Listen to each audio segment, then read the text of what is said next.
Welcome to the Hair Loss Show. Dr. Russell Knudsen and Dr. Vikram Jayaprakash discuss issues relating to hair loss and the medical and surgical treatment of hair loss in both men and women. Hi everybody, I'm Dr. Russell Knudsen. And I'm Dr. Vikram Jayaprakash. Welcome back to the Hair Loss Show.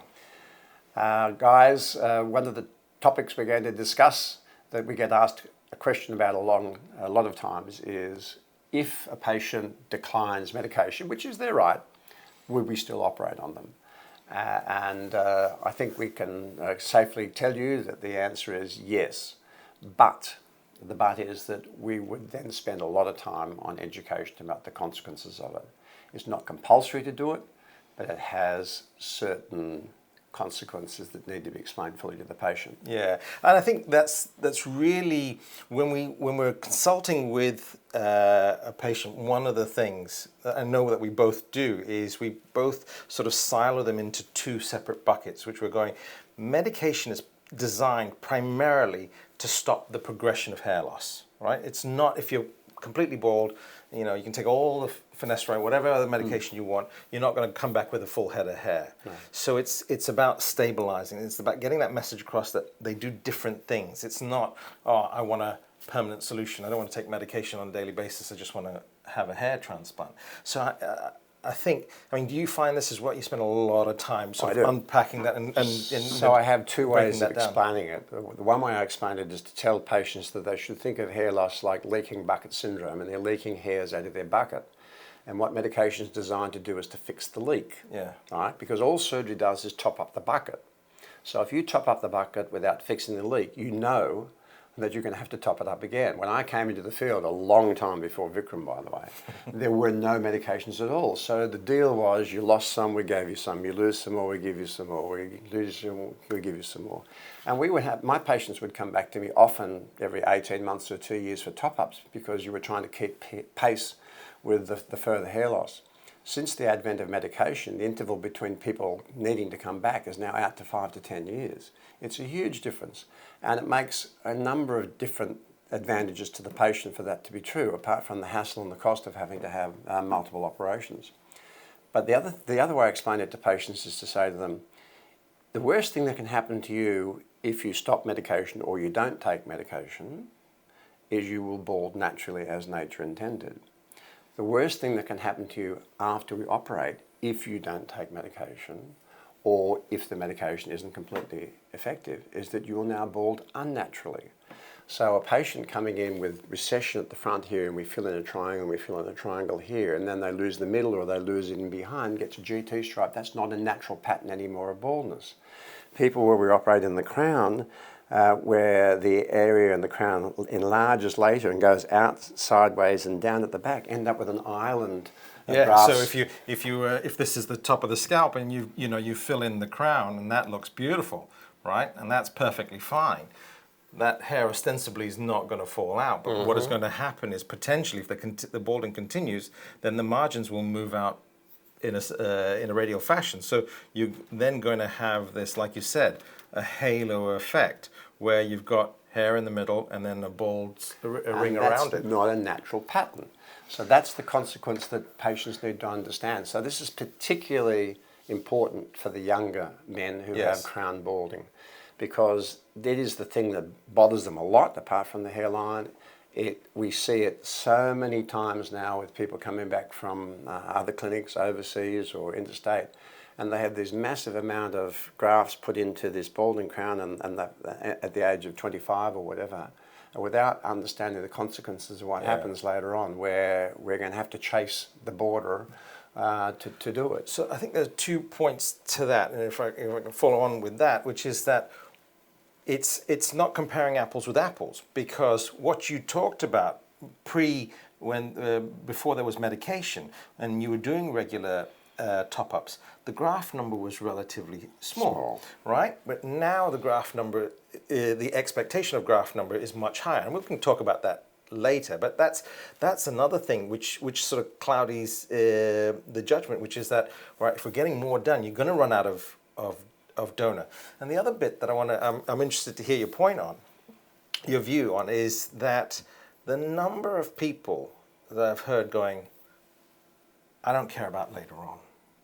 All right, it's my hair right now that I want to keep. All right, when I'm 40, when I'm 50, I won't care as much. And the reality is, they all care when they hit. I mean, you know more, know better than me that you followed them through from age 20 something, and they're now in their 50s. They still all care, and part of that has to do with it doesn't look natural if you do bald, in an unnatural, or you're left with an unnatural look. Well, that's right. And then, back in the past when that happened, they just used to shave their heads. Yes. But unfortunately, with the older style big grafts, which thankfully we don't do anymore, even if you shaved the head, it was still obvious that something was weird going on. And, the most obvious example of that to me is the Edge from U2, Yes. who had big plugs put around the front, and he shaved the head, but they're still obvious that he's got big plugs there, which is why he wears a cap every time he's performing. He won't expose his head. So there are consequences. And so the thing about, we will operate, but we need to be very cautious about it. And to me, the crown is the real danger area if we're going to operate on a patient without medication, because you can fill up the front and you'll always have enough grafts to do the front, right? It doesn't matter how bald you are, you're usually going to have enough grafts to do the front. What you don't have enough grafts is to do the front and the back necessarily.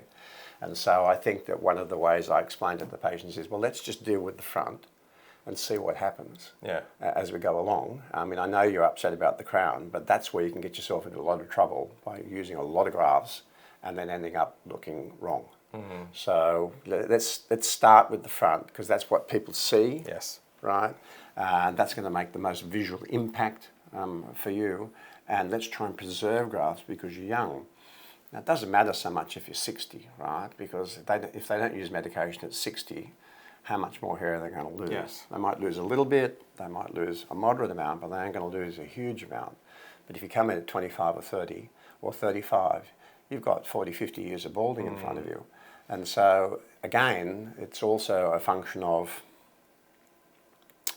the aggressiveness of the baldness, which I talk about all the time. Yes. Which is, if I see a patient at 35 with a small amount of hairline recession, no strong family history, we've examined them, there's nothing much going on, he's got less risk. If I see someone in with early thinning through the entire scalp and he's young, a lot of risk. By definition, just with the age group, you're already going to put them into that category of an aggressive balder.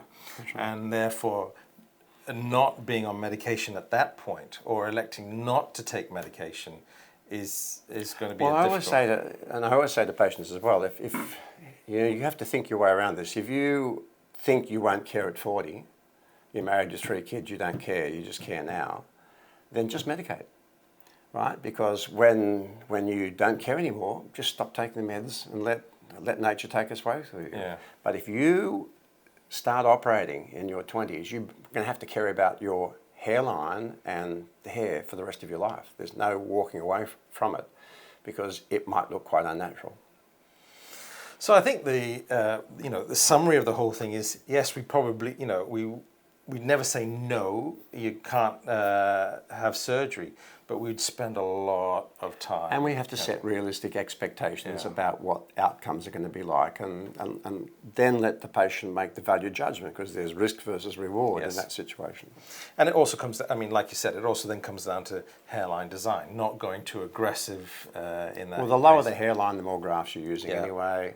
So, there's a lot to think about, and I don't really expect patients to make up their mind on the spot. No. I like them to go away and have a careful think about it, because that's really what we're trying to say. This is an important decision for you to make. They come in a panic because they just want it fixed yesterday. Yes.